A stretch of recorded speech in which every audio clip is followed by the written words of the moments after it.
and fallout from their fireworks that they're shooting off that hit my van.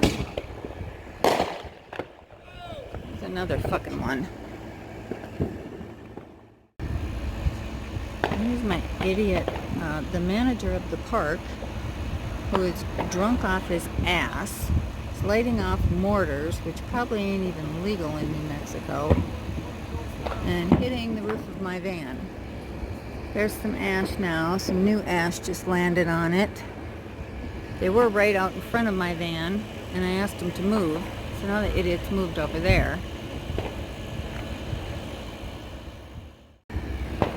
This is going over to talk to them because he's got holes burnt in our brand new tarp that we just bought on Walter.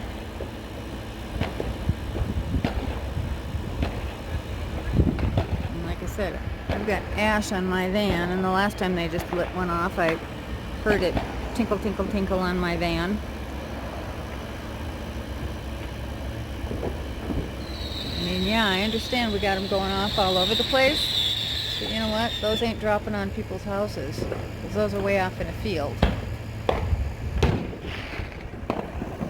And so are those. If they're shooting off now, they're off in a field, a safe distance from where they're not going to burn anything. These things have been going over the roof, like, and landing on the roof. Because these guys are drunk and high.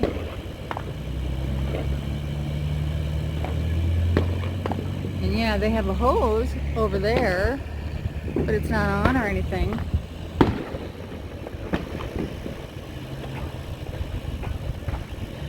So happy freaking 4th of July to me.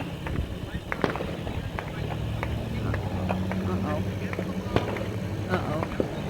Chris is coming back angry. Uh-oh.